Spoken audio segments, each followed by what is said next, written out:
Name of it? It's called Jean.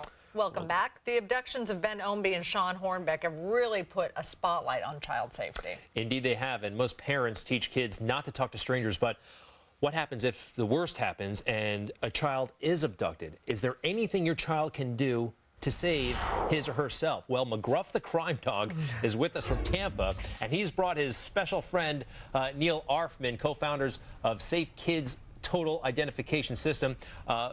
Gentlemen, McGruff and Neil, good to be with you. And McGruff is going to keep it. McGruff, I understand, has a laryngitis this morning. But Neil, let's say the worst does happen to your child and is abducted. What are some of the immediate things a kid should do when they're in that situation? There is potentially a way out. Yes, there is, and it's really exciting because every 40 seconds another child's reported missing in this country. What we have to realize that 60% of all children that fight back, fight their abductor, escape.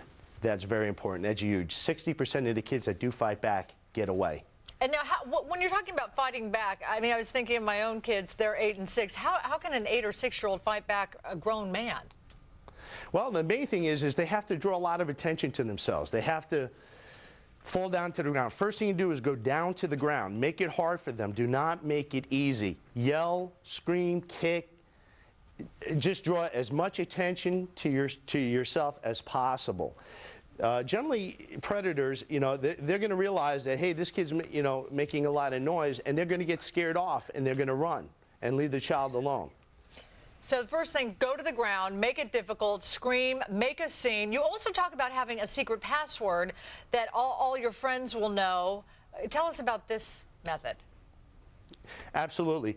There's two kinds of abductions. There's custodial abductions and non-custodial abductions. Custodial is somebody that is known by the child. A lot of abductions these days are someone that the child knows, it could be a neighbor, it could be a coach, it could be somebody that's familiar with the child.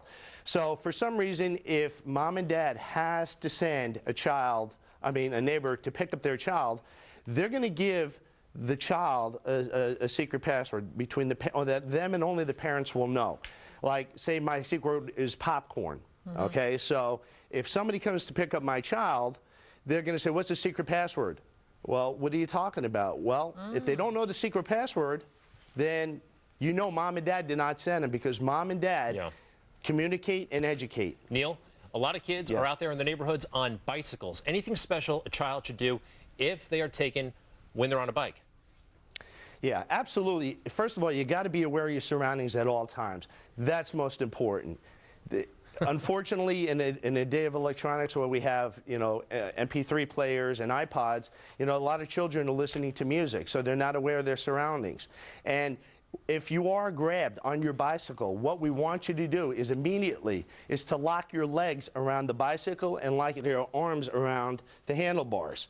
Make it difficult. Yell, scream, help me. He's a stranger. I don't know him. and let him drag you and the bicycle with him. Do not let go of that bicycle. Make it difficult. Chances are it's going to be too much work, too much attention. He's going to flee. And they aren't going to want attention drawn to them either. So just tell your child, go berserk. Just scream, help me. I don't know who this is. Grab the bike, fall to the ground, do whatever you can to make it difficult. So it's not about hitting the person. No, they don't necessarily have to hit them.